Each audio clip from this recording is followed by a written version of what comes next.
We are living in a new era, the deepest technological revolution in human history.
Good afternoon. Okay, it's Wednesday, just in case you've forgotten what day it is. And the session you're in, just to also reinforce that, is all about connected everything. And we have two speakers that are going to first talk to you about a lot of the state of the industry and some of where connected is going. And then we're going to have a panel of incredible experts that are immersed in this on a daily basis, both from a technology point of view as well as from an operator point of view. So this is the place to be. So I'm delighted that you're all here. At the very end, we will have an opportunity, hopefully based on time, to maybe do a little Q&A. We see how we do. But for now, we'll get rolling. So let me please introduce Mr. Chris Jones. From Nokia, who's VP of Strategic Partnerships. And I'm going to let Chris talk a little bit about the moon. So please come on up. Please help me in welcoming Chris to the stage. Well, thank you, everybody. I just wanted to, it's a great pleasure of mine to be able to talk to you today about a project that Bell Labs has got going, which we do call Mission to the Moon. Now, if you give a Bell Labs researcher a hard problem to solve, they always take things to the extremes. You can think about connectivity and building networks in extreme environments. You might think of a oil rig in the middle of the ocean. You may think of a wind farm exposed to the elements, or you may think of an underground mine. But these guys decided that the hardest problem they could solve was building a network on the surface of the moon. And so that's what I want to talk to you a little bit about today. Now, Bell Labs has actually a history of working in space. So in 1962, Bell Labs worked with NASA to launch the Telstar 1 satellite, which was the first satellite that broadcast television signals from Europe to the United States. Shortly thereafter, Bell Labs scientists detected the microwave background radiation here on Earth, which again proved the Big Bang Theory, to which they won a Nobel Prize. And over the course of years with Bell Labs and NASA, they worked together on the Apollo missions, the Mercury missions. So space is not necessarily an entirely new endeavor for us in terms of innovation. More recently, and closer to Earth, Nokia has worked on Project Loon to be able to deliver compact communications equipment for providing connectivity to remote areas. And in 2020, we were selected by NASA in what they call a Tipping Point Initiative project, to look at creating the first cellular network on the moon. Tipping point projects for NASA are ways of getting technology over the tipping point so that they have a selection of technology assets for their further advancement of moon missions and eventually missions to Mars as well.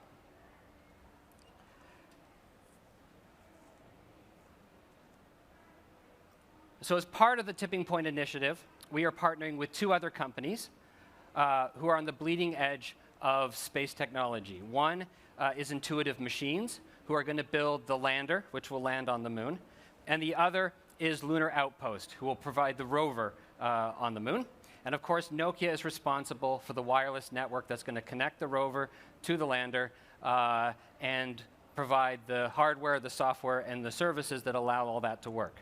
Now, that's all going to be bundled up on a Falcon 9 rocket and hopefully get into space later this year, launching from Cape Canaveral. It'll get into a high Earth orbit, then they'll do a lunar injection so that it puts it around a 100-kilometer orbit around the moon, and the lander will land near the Shackleton crater on the south pole of the moon. Now, instead of reinventing the wheel on communication technology and providing a proprietary space-based network, we're obviously trying to leverage all of the LTE 4G equipment that we all know and love here on Earth, right? And obviously, the environmental conditions are different up there, and we'll talk a little bit about that in a second, because it obviously has to survive both the launch, the landing, and the environmental conditions on the moon. So I'm going to show you a little video here of what we hope to happen later this year. So the lander is going to land, as I said, near the South Pole.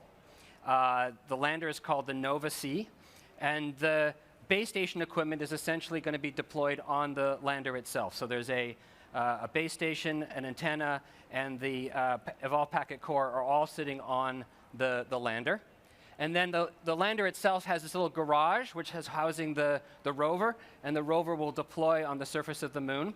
And the rover has, as you would imagine, a UE-style modem on it as well, and some custom antennas that will then talk back to the lander. Now, of course, again, this is all a very different set of environmental conditions than you would deploy a network here on Earth.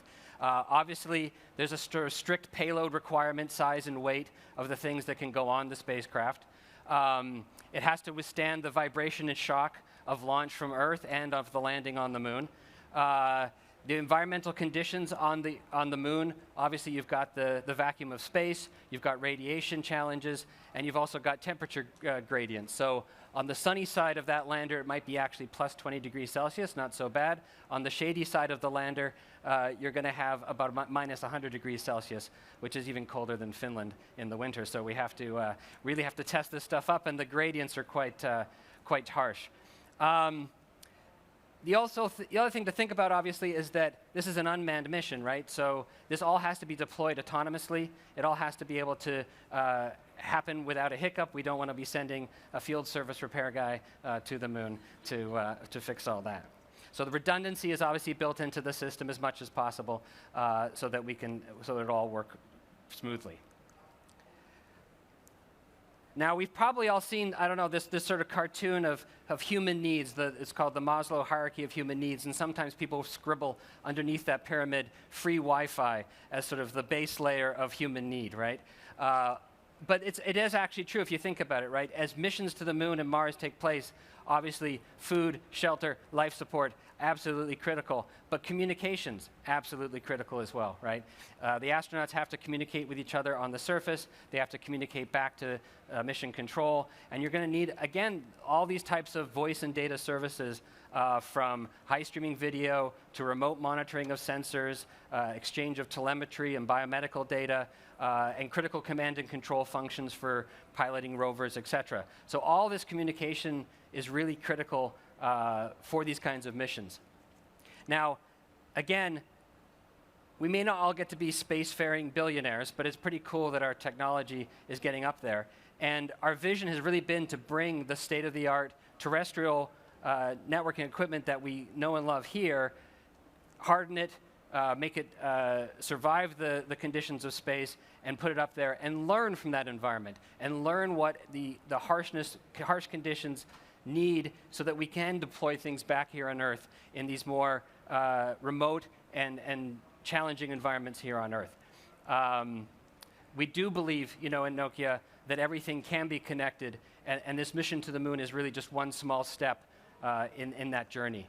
And I will invite all of you to come to the booth over in Hall 3. We actually have a selfie station. You can take a selfie with the rover on the moon if you like, and come see our new relaunched brand that you may have also noticed here at Mobile World Congress. So thank you very much.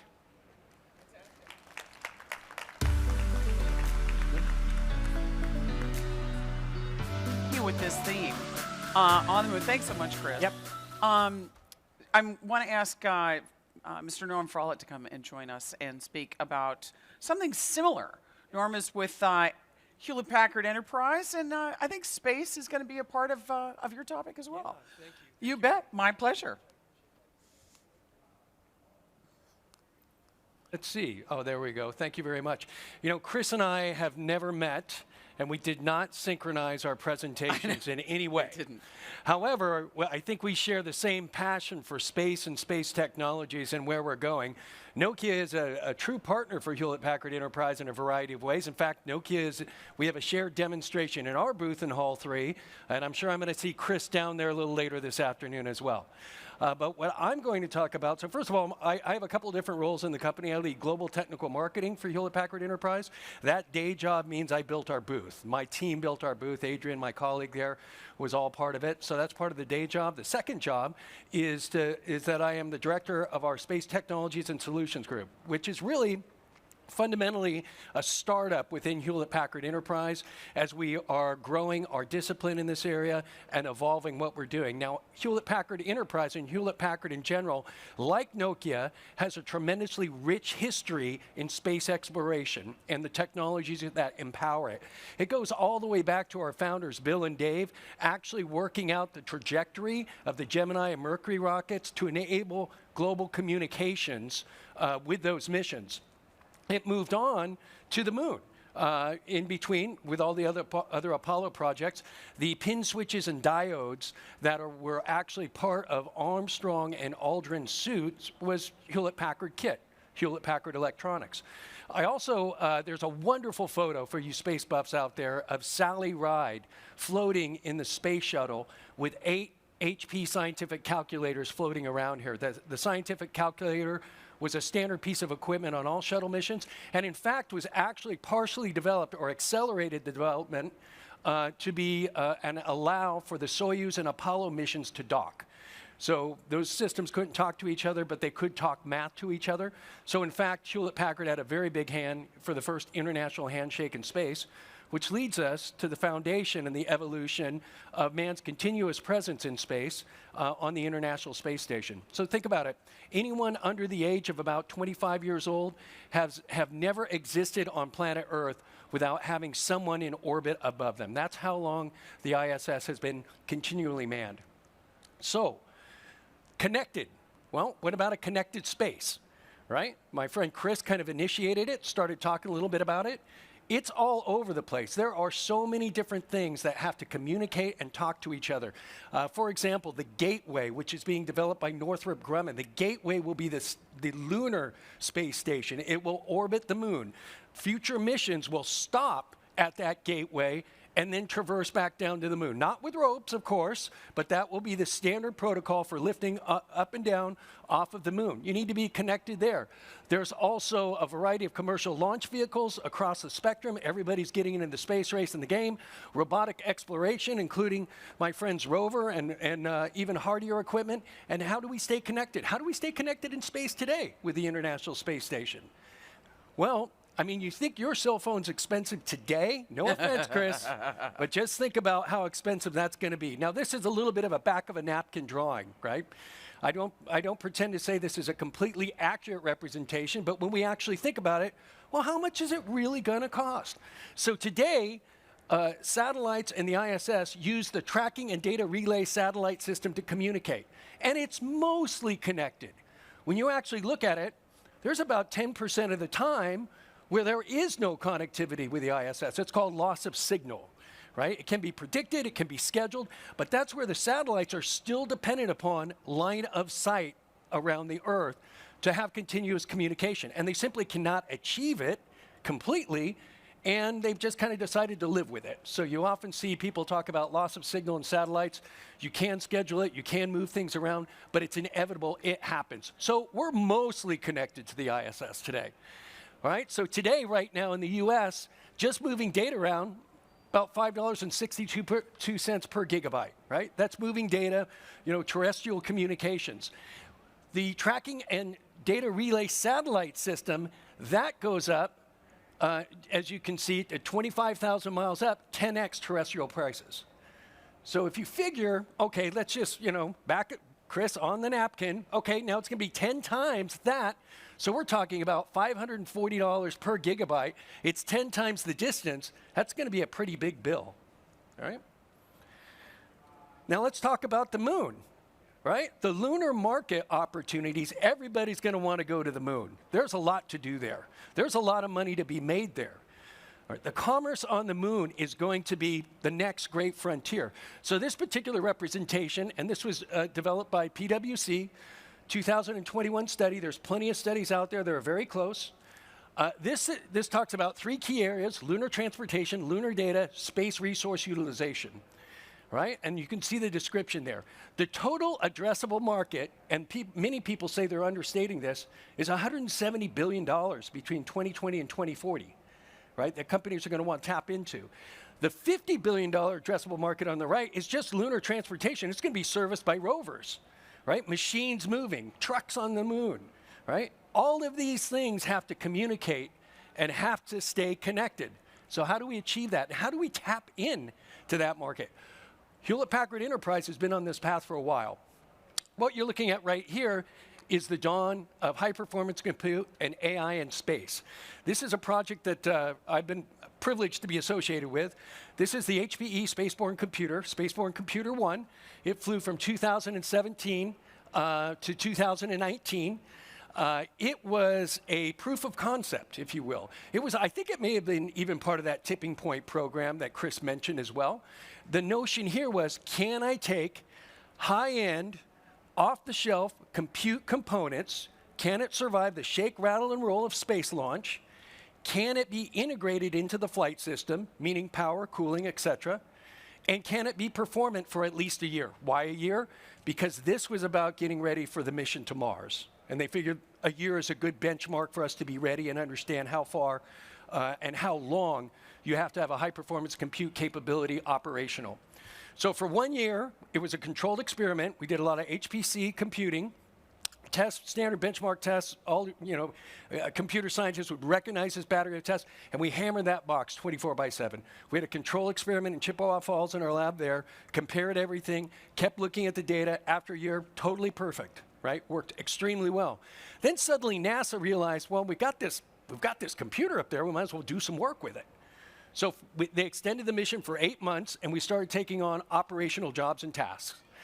Started doing a little bit of work for some 3-letter agencies I can't talk about here, but we also did other computational work, particularly with communicating and doing some trajectory work with some of the Mars rovers and different programs that were going there. So as you can see right there, that's one of our favorite astronauts, Christine, that was, at that point, I think she was uninstalling that system. But that led us up and into a whole series of accolades for what we actually accomplished. So this is how NASA and the scientific community viewed the success of that experiment. You can see top supercomputing award, HPC-enabled scientific achievement, innovation excellence. That medal on the right side is the highest award that NASA can bestow upon any scientific organization, the Scientific Achievement Award. So they were pretty much over the moon about what we were able to accomplish. And what did they do? They said, can you go back?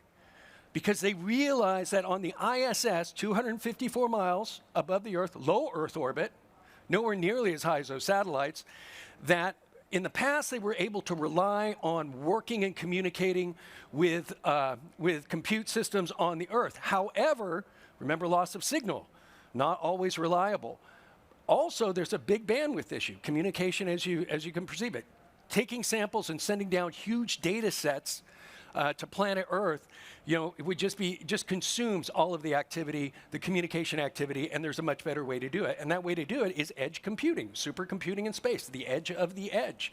Do your computational work at the point of acquisition, right? Send down the deltas, don't send down the whole data set.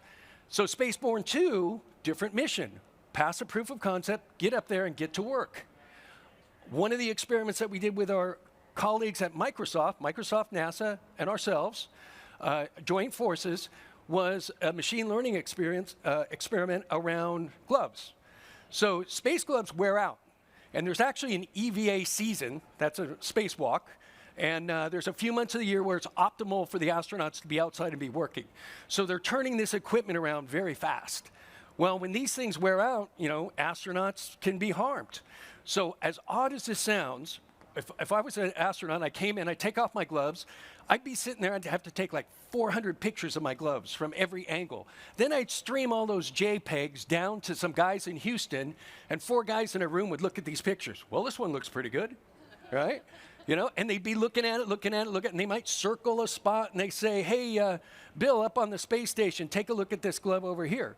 Well, gloves are expensive, and storage is also an issue and all of that. But this was the process, and this process would take weeks for them to turn this equipment around. So we built an AI machine learning inference engine, ran the inference engine on Spaceborne, streamed the photos to that, comes out, that's the result. What did NASA think about that experiment? NASA Flight Award, Distinguished Achievement, Team Award for 2022. They view that as simple as a use case as you may perceive that to be.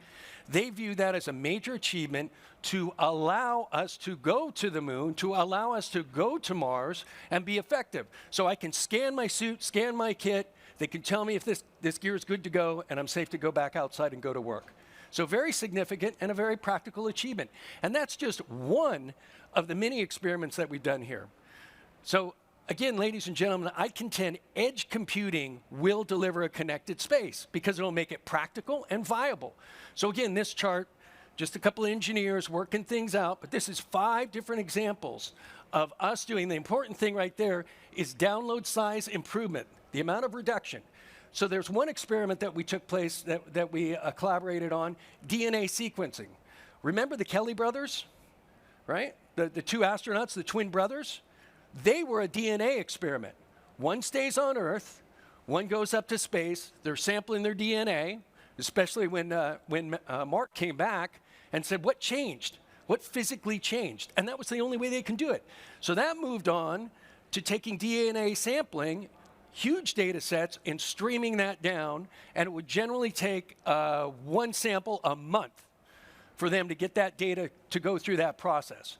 Now what we do, and what we're moving on, DNA sampling of the astronauts on station, run it on Spaceborne, take the deltas, burst to the Azure cloud, compare it to large data sets, and voila, you have information, right? You don't have data, you have detailed information that you can act upon.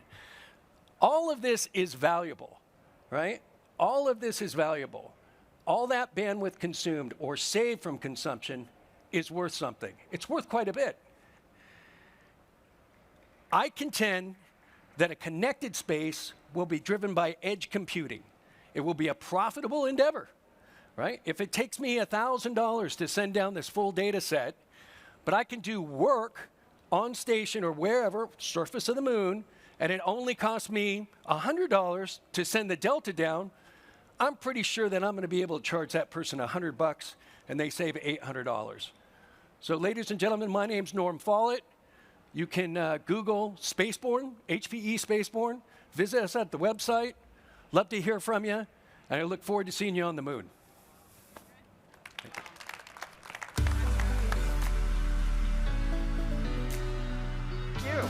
I would like to just invite my panelists to come up and join me on stage. I don't know about you all, but when I first thought about this, anywhere you want, you guys, I'll end up being here, but be comfortable. When I first started thinking about this panel, I don't think I thought about it being a topic that we then kick off from and talk about from space. So when you think about connected, that was, right? Before we get into what we talked about to cover, I would love to get your immediate reactions, but first, just to make sure that I identify everybody here, all of your names are up there so you can see, but we have Rahul and Catherine and Mohamed and Carmen and Thomas on stage. So thank you all for joining me. What did you just think of those 2 presentations? I mean, excellent. I'm ready to go to space. Yeah, you want to go to space, right? I want to go to space. Next step, isn't it? Yeah. But our conversation in preparing for this, this discussion was so earthbound, right? So very personal, so much about the individual experience of a person, and what connectedness means on Earth. That's a dramatic example of really what it means to be connected.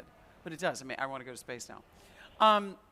What we want to do today, and this is an incredibly accomplished group that are covering every aspect of the way in which, when we think of something connected, what does that mean? So when we first started talking about this, I really would love for Rahul, for you to just give us what's happening. What's the current state of play of the technology? When we say connected, we just had a hell of a good example right there. But what does it mean today? And where are some of the challenges that we're potentially facing? Well, I think first and foremost, thank you for hosting this panel. This is a fun topic and very close to my heart as well. Connectivity is, I would say, the new oil in our industry. I think it's a good description. And wireless connectivity is definitely the way to go. Yeah. And without wireless connectivity, I think you can see what it can do. Just imagine if we didn't have cellular connectivity over here or any form of Wi-Fi, what would happen? How, it's unimaginable. Yeah, just people would be really, struggling, if I would say, for lack of better words. But having said that, I think satellite communications has come to light again, right? You can see what's happening with, emergency SOS communications going through satellite. You see wireless connectivity being now becoming largely a fourth utility in our lives. I think electricity, water, gas, and wireless connectivity. That's what it is. Homes don't function well. There's chaos if you run out of wireless connectivity. The pandemic has accelerated our needs to depend on wireless connectivity. We've begun to school from home. We've begun to work from home. We've begun to play from home, and we've begun to now also entertain from home. So I think it's all over wireless communication. So the state of union on many fronts has evolved to a place where wireless connectivity is a sense of many lives that we are surrounded with. So having said that, I think technically, I think you can see the spectrum capabilities are advancing. There's more and more spectrum available. You see cellular advancing to 5G. You see Wi-Fi advancing to Wi-Fi 7. And you see many things that we do are going to be depending upon a lot more use cases that are going to be untethered, but giving you an experience of being tethered to the cloud, right? And so that's quite a bit of distance to transact in a way that you would have seamless connectivity as if it's right there, but all the way to the cloud. And so latency matters, the jitter matters, the speeds and feeds matter. And so, that's the state of the union on connectivity. And it is getting to a place where it is going to democratize a lot of things that otherwise are not easily available, right? Education, absolutely, in any and every part of the world. I think the best of the universities become available in the furthest parts of the world, basically, as a result. Medicine becomes a lot more available. And many things. Safety, security goes to a newer level as a result. So the state of union on connectivity is going to be key, and its evolution will continue. It's not going to slow down for the next, a decade or so at the minimum. Sure. I want to come back to and get the perspective on, what are ultimately going to be the obstacles that we're going to face, what are going to be the biggest roadblocks. But Mohanad, I would love to get your perspective as an operator, and STC has always been, I felt, very much on the frontier of trying new technologies, trying new methods, very much trying to set a trend and be somewhat of a first mover in many things, I think, in the region in particular. How does it feel when we talk about connectedness from your point of view, and the operator's perspective in general, if you think about this? Well, thank you, Mayor. It's a very interesting question because operators normally sit somewhere at the middle between the technology provider and the end customers. Right. Now there is another layer that's been also introduced in the middle, which is the application, the needs of the customers. Right. But let me take you back a little bit into the history. Operators used to invest in the infrastructure to create the highways of connectivity, be it from the international submarine, be it from the satellite communication, the national terrestrial backhauls, along the way, all the way to the access, be it on fixed or on satellite, mobility. And the reason was to provide the traditional business services and also to provide the life essentials for the customer when it comes to just connecting people with each other. Right. Fundamental. The fundamentals, exactly. The whole thing has changed. We've noticed and experienced the whole evolution that happened And similar to what Rahul has said, the pandemic maybe have accelerated the whole evolution of the market. The market is demanding something different. It's the digital era, where a telco has transformed, and this is the whole experience of SSE, has transformed from being a telco to become a digital enabler. Right. This is where STC is at, as a regional digital leader, where we're no longer only investing on highways. We're investing on super fast highways. We're investing on how we can provide more of localization of data and content to be served better, to be serving better the customers, and investing on whatever technology that could be it on fiber, be it on non-terrestrial networks. That would mean LEOs, MEOs, HAPS, air-to-ground, whatever that could be, and investing even on the access, 5G, 5.5, 6G, and whatever that goes in the future. But in order to continue the whole story, it's not about this. It's about also going beyond that and providing the customer experience that is needed. So when we talk about segmentation of my customers, I talk about the government, where governments are now, as an operator, are mandating you, and we are obliged to provide what supports them and enables them to have a thriving digital economy. Right. When it comes to the businesses, they want to have more of cloud services and digital services. And when it comes to the consumers, what they're looking at is not life essentials, but they want to have the quality of life. They want to be connected to each other. They want it to be connected to things, and they want things to be connected to things as well. Right. So nothing cannot be connected. Everything has to. So you just heard it here. You know, nothing cannot be connected. So it's we've answered the question. Is there anything that cannot be connected? No, it all has to be.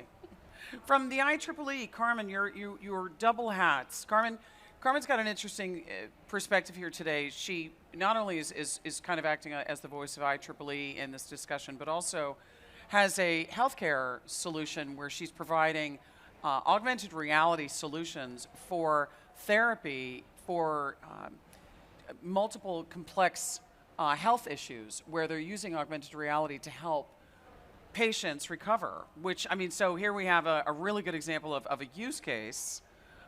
Certainly that's relying on edge computing and, you know, a lot of cloud-based activity, as well as some futuristic activity, which now is getting much more prevalent, which is great. But what's IEEE's take on all of this? Because, you know, clearly we have a state of the technology, but there's more to it than that. Absolutely. So IEEE's mission is advancing technology for humanity. So technology is good, right? Advancing technology is great. Humanity is the most awesome part. But humans are also the most complex, right? I'll take technology over figuring out humans any day. And I think when we talk about any kind of technology, whether it's connected devices or whatever the next big thing is, we need to think about the human ramifications. Are we using this technology for good, or how can it be used for nefarious purposes? I always think of social media as a great example of that. When it first came out, it was like, all rainbows and kittens, the world's gonna be connected. And then we kind of saw the dark, seedy underside of social media, the mental health issues, the disinformation, and obviously hindsight's 20/20, but had we implemented that technology with perhaps a more thoughtful approach on the human ramifications, both good and bad, we may be in a different place than we are today. So that's definitely something that I take in consideration with any kind of technology. So to that end, Catherine, with Microsoft and what you're doing, you know, I think very much about sort of the three things you talked about on our call. And it came from this perspective of technology is for humans. It's for our human benefit. Yep. And so we talked about these incredible abstract use cases, which we now should include space, by the way. Yeah, I didn't have that on my list. I know. So I'm gonna add that to my use case. I know. I have didn't to think admit, of that one, it was very good. so It's a nice little ad. So thank you, Norm. Thank you, Chris. It was very helpful. But yeah, I think, you know, we think about that, but then we think about, and then there's the generative of AI, and of course all of us have, you know, the words Chat GPT now, you know, virtually tattooed on our forehead, I feel like, and then finally the ethics of all of this. So maybe tell us a little bit about it from your perspective and where Microsoft is seeing the connectedness in this. Yes, so thank you very much. So first of all, Mohammed, I would definitely agree that we can connect everything And certainly from the growth I'm seeing in the market right now, I believe we should connect most things. Wow. So we talked about some very abstract use cases that Microsoft together with our partners create in the area of IoT. So whether it's with, I don't know, Escher Percept for connected fridge, for instance. So I know that I have to buy milk on a Wednesday and it's all out. So we have an edge-enabled IoT solution there. Whether it's connected farm, at Class, for instance, they have a great predictive maintenance system in place for combine harvesters. We have everything you can imagine with regard to use cases for connectivity. And I think when we look at the growth we're seeing in the market now, for instance, the compound annual growth ratio of AI has gone up a couple of notches since generative AI launched. We have something called Moore's Law, which I actually read about in the FT a couple of weeks ago, where technological progression is supposed to double every couple of years, depending on the respective growth. So let's take OpenAI here, yeah? We saw over 100 million users in the space of 2 months. So that growth, that projected growth is exorbitant. And I believe Satya a couple of weeks ago, I hope you all watch this. If you have not watched this, please go onto Microsoft's LinkedIn.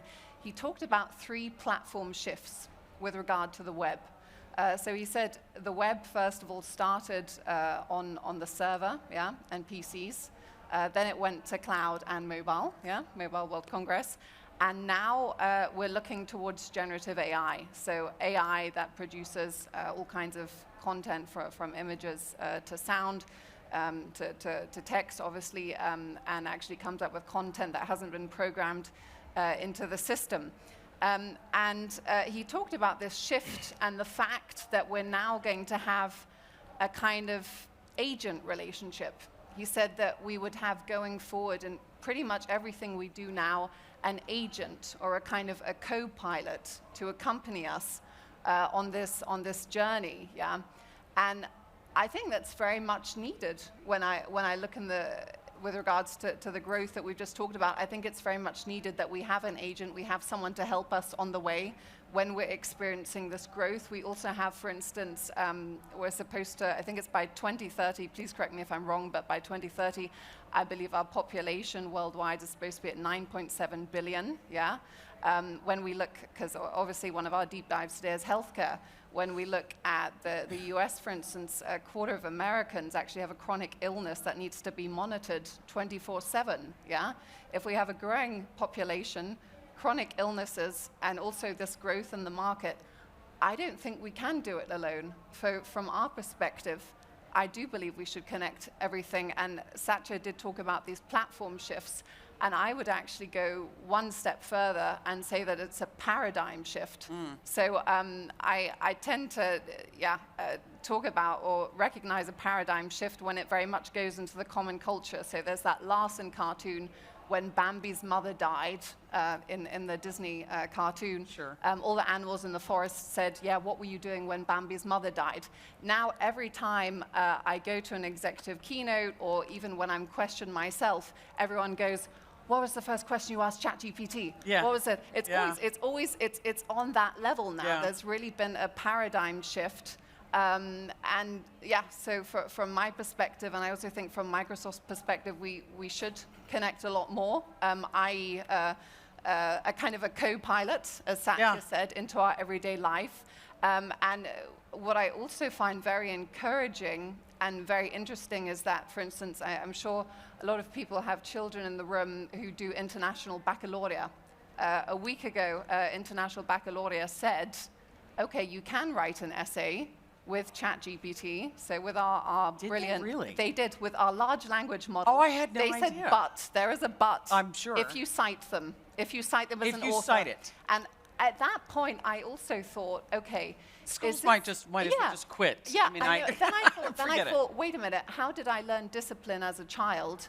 Partly from spending 3 hours in the exam hall writing an essay so much that my hand was hurting and having to stretch out my hand, thinking, But at that time, we didn't have this kind of growth. No. We didn't have the paradigm shift that Satya talked about. We didn't have that level of growth in the market. Wow. So I actually, I don't think it's a bad thing. I'm sure children will learn discipline in other ways, but when International Baccalaureate came out with this one, I know a couple of my colleagues whose kids, for instance, wrote an essay recently with ChatGPT to cheat, and now we actually have Detect GPT, which you should also check out, which actually gets another large language model to sniff it out, yeah, so to speak. But I was actually encouraged because I think we've got to a point in the market where we can't do it on our own. So I welcome We need the help. I welcome a connection The here. human needs the help of the connectedness in order for this I to would work. certainly welcome a co-pilot in my everyday work. Why- Doing well, the that would be strategy for okay. OpenAI now. It just depends on who they are, I guess. you It know? depends who they That's are, it. yes. Thomas, talk. Part of what you're focused on is automotive, clearly, and that's not been without controversy as it relates to connectedness. What's the state of automotive connectiveness, and just the hype and the revenue and the model? I'm curious to know what your point of view is on it right now. Right, thanks, Mary. First of all, let me just connect to the theme of our talk here, which Sure. is there anything that can't be connected? Technically speaking, as an engineer, probably not.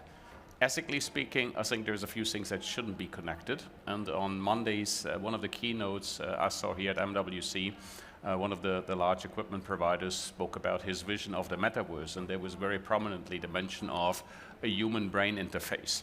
And that is something, for example, that I certainly would wish would not happen to anyone in there, not even as an experiment. I Right. know there is research going on. So there is some boundaries, perhaps, that we should consider. Yeah, of course. The boundaries in my domain, and I'm speaking for my organization with 25,000 engineers, is we're dealing to a large part with safety that concerns products, software mainly, that if malfunction could harm people. And so in that context, if you create software, and I thoroughly enjoyed HPE's presentation there, you have to think very hard about when you create these products, how they operate in areas where you cannot just send the field service out there, where you cannot just make fixes after something has happened. You need to preempt these things. So by design, when we build products that are safety focused, we have to build redundancy into it. And one thing is, with all the advances we have and the small and bigger steps in wireless connectivity, is wireless connectivity is not ubiquitous. And when we have a war going on here in Europe, there's a lot of digital warfare going on. RF can always be intercepted. That's part of the game. Yep. And you cannot rely on wireless connectivity, period. There is no such thing as reliable connectivity. Right. So can I run an autonomous vehicle, for example, in an open or limited design domain without offline capabilities? I don't think this will be possible in there. So there has to be a backup function that ensures that in case connectivity is broken or intermittent, that there is a safe function of the connected product available. So that's a given. So we have to factor this into our designs. The other next design criteria when it comes to connected is how much onboard compute can we allow in the product? So how much power do we have available? Because as an example, electric cars, have only so much kilowatt hours of storage of battery, and they will be not always on. Unlike a data center in a telecom operations network, which is typically 24/7, a car is not on 24/7 on permanent power. So we have to design solutions that work in environments with limited power, and we have to figure out how we can shut down and boot up applications and infrastructure as we need. Imagine you walking up to your car and you want to open it up with your smartphone or with your RF, and your car is just booting before it opens your keys. You would be pretty upset about it. Standing in the rain and we have a limit of, let's say, 0.5 of a second to open a car upon request. So you have to have always systems that are always on and respond to this, whereas the big data center in a car, as we speak, may take its while until it gets instantiated. So that's with connectivity. But I think the big segue for automotive is to think in the life cycle of products. So today, when you historically bought a car, you drive off the yard, the features it had was the features it will have for the next 10 years that you're using the product. It really never got better.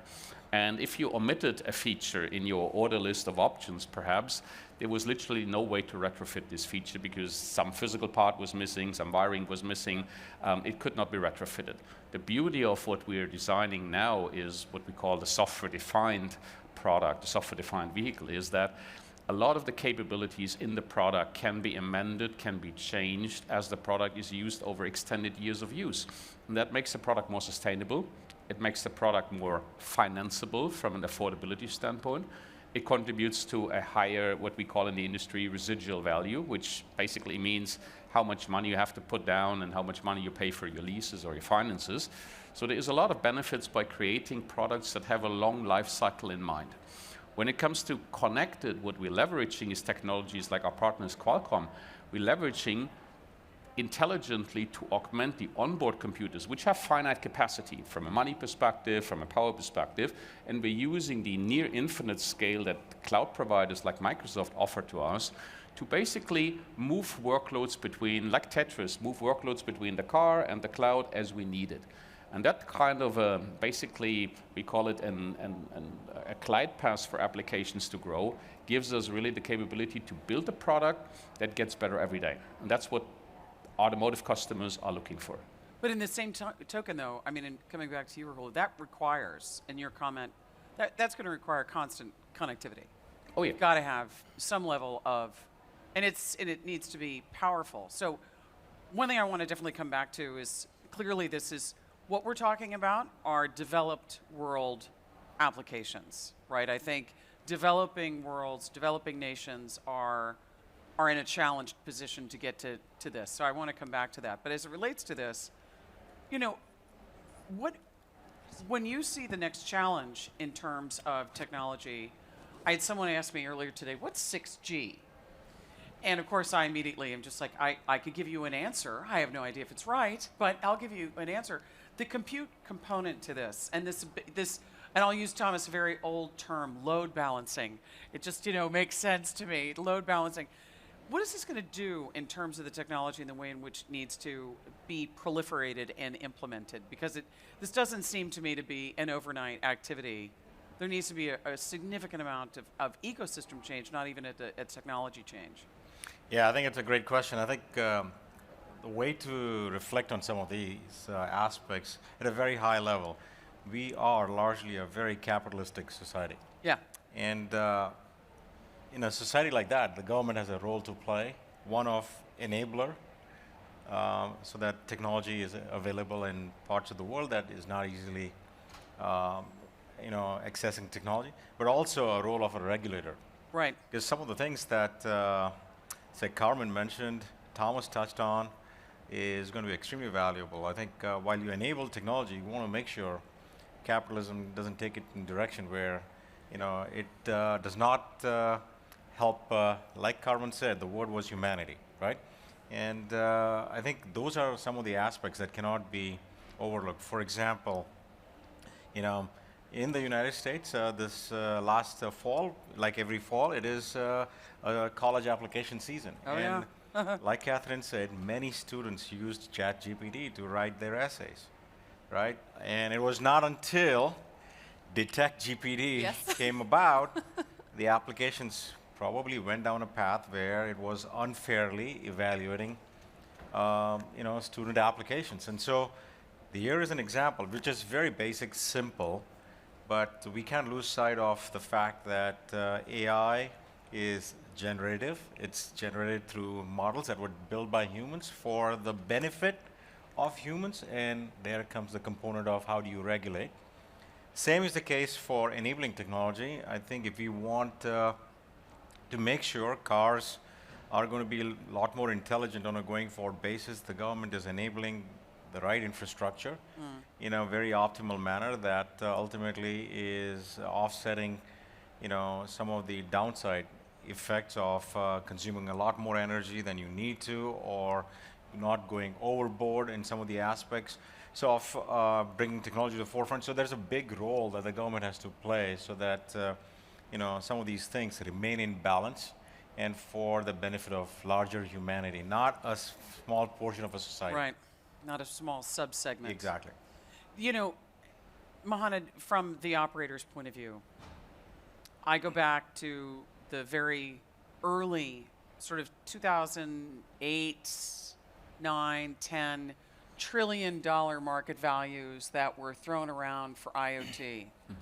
And, I don't know the numbers off the top of my head now, but certainly the way in which revenue associated with connectedness has dispersed itself in the market has not been, I think, to the level of possible revenue for the operator. And I'm curious about your perspective on where's the business model need to go in order for the operator to, be a part of that application path, to be playing in this value delivery, because none of this happens without all that RF, right? I mean, we can talk about Wi-Fi 7, but we need the spectrum and we need to use it, and the people that control that are the operators. So what's your point of view at this point on that? Well, to start with, let me say that the future is bright, but it's always conditional. Yes. And whenever we come to such an era where everything is changing drastically and so quick, the demands are changing fast, and we talk about a demand of bandwidth for an operator that's becoming so huge, and diversified use cases. That would mean that you're depending a lot on how you can achieve the customer expectation by investing and continuously investing massively, whether on, as I mentioned, the highways of the connectivity or on the upper layers of investment. How could I provide more investments on the technologies? How could I provide more investments when it comes to the AI, to the IoT business, and so on? The issue over here is about how would I become efficient in my cost? Because simply for any business, whether be it an operator or any business in the world, it's about creating simply a positive business case. This is what drives us to always be on the spinning the wheel of investment and continuously supporting the customer demand as well as the technology evolution. The issue over here is, how do we want to do that? How do we continue doing that? Right. How does it actually happen? Yeah. Well, there could be several business models, but the one that I personally believe in is creating what I so-called the ecosystem of partnerships, be it from the vendors and technology providers, be it from the operators, be it from the policymakers and regulators, as Rahul mentioned, and ending up with the closure of having the customer engaged as part of this loop as well. Because by the end of the day, the customer is the one that's providing the need for such an evolution. Yeah.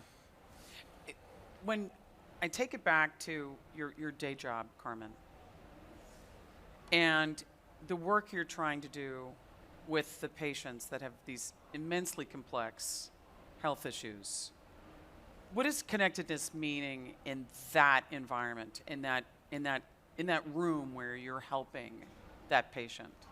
One of the things we saw with the pandemic, it really highlighted the healthcare disparities that are out there, particularly for underserved and vulnerable populations. So we think of people in rural areas, the elderly, people with very complex medical needs, among others. They're the ones that got particularly left behind in the pandemic in terms of their healthcare. And that's where connected devices come in. We're augmented reality gaming company, allows patients to do their physical therapy exercises within their home in a way that's fun and interactive. But we really focus on that vulnerable population, people with very limited mobility. They are going to the doctor for 1,000 different things. Treatment is one, physical therapy treatment tends to fall to the end, even though it's one of the things that really can help them. So we're seeing a lot of other players in this space that are really looking at how can we bring healthcare from the hospital into the home so we can help serve those populations that have trouble getting traditional healthcare. Rural populations, that's where 5G comes in incredibly. They don't have access to broadband, so they can't Skype with their doctor. Things of that nature are really important and where the connected devices can have a true impact on humanity. So then you can bring it back to what Microsoft is doing in some of these programs that you have that are related to driving each of these different use cases. One of the things, though, and I really want to come back to the ethics of all of this. You know, I so understand what you're saying, and believe me, sitting here today, you know, we're all exhausted. It's Wednesday. You know, I would love to have somebody walking along with me, you know, and being my coach and, you know, my helper. But we do need to challenge ourselves on the ethics of this, and I know that this is a component of what you're doing with OpenAI, and tell us a little bit about Microsoft's perspective on this. So, quick point to the side. I see technology as a social cement. So I see us all coming together. I like that. I've not heard that. I came up with it actually. I like an aha moment a couple of days ago. Yeah. But I see technology as a social cement where everyone comes together with a common purpose, and that's one of the reasons I love the Mobile World Congress so much, and why I've been coming here the last 10 years. And some very different people came together a month ago now. And I'm sure some of you heard about the Rome call 3 years ago. Just before the pandemic started, IBM and Microsoft sat down together with various religious leaders and talked about the ethics of AI. Yeah, and we reconsolidated all of this about a month ago, and the leaders of the 3 Abrahamic religions came together in Rome. A Jewish religious leader, Islamic religious leader, and our Pope, as well as a couple of executives from Microsoft and some other executives. And we came up with a covenant, I'd advise you all to have a look at it, of 6 principles, how we can make AI ethical. So I will give you a couple of examples. So for instance, inclusion was one of them, that it should be reproducible. The content that's generated by the AI should be reproducible. And then the third one, the last one as well, which focuses on accountability, is that a human should be able to be behind and back up every decision made by that AI. And what I really liked is, we agreed, yes, technology, in this case AI, can be used for the greater good, but we need to regulate this.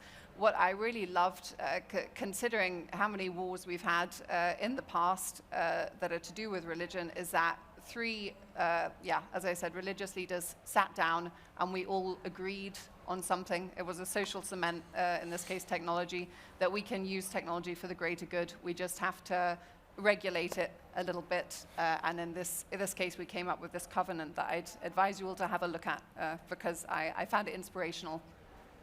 Anybody want to comment on this? Because I think this is a fascinating aspect of where we're going with connectedness. And connectivity is going to immediately have and be intertwined with AI. There's no way that's not happening.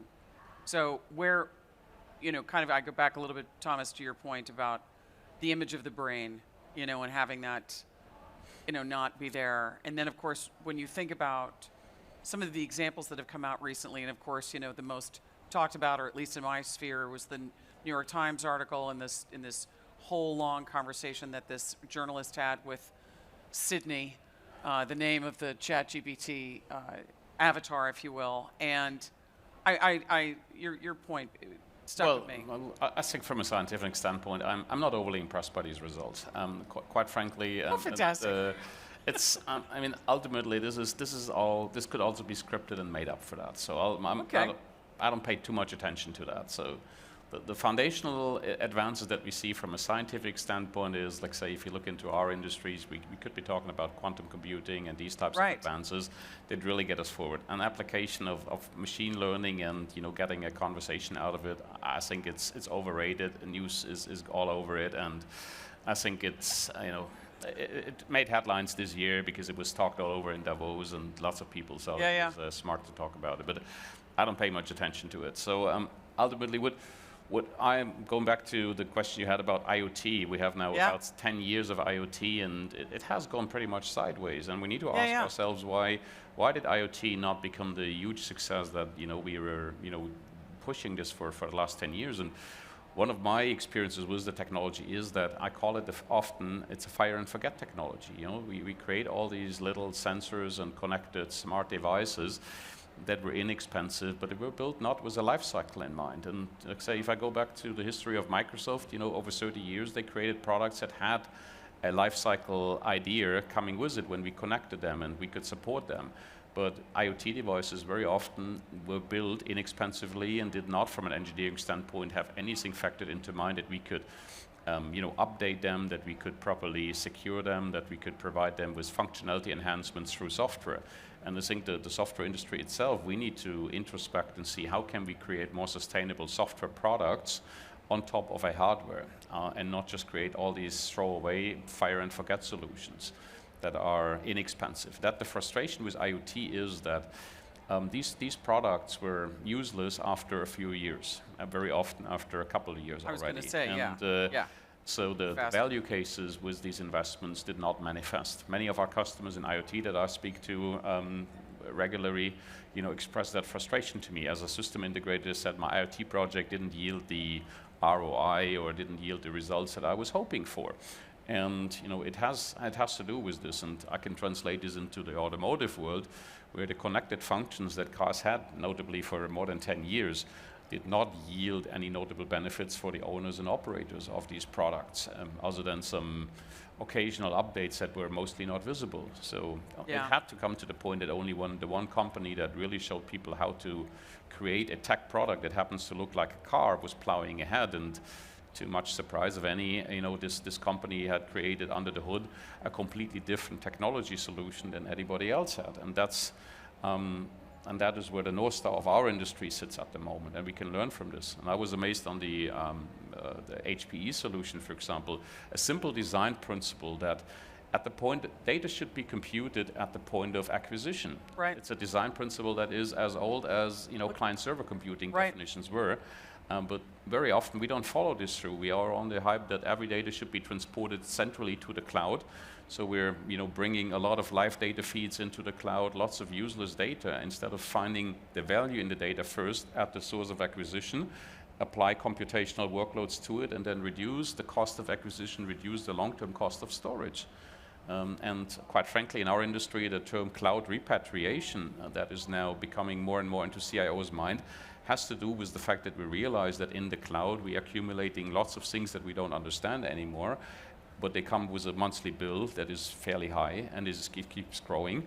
So doing something about it becomes increasingly complex. The bigger your company is, the less people will make a decision of how to delete data or how to consolidate data. It is one of the governance things that really are paining us today. So we need to think about extracting value from information right at the source, at the point of acquisitions, before a potentially costly transport, which is not really the case in our environments, but the costly processing and long-term storage comes into play.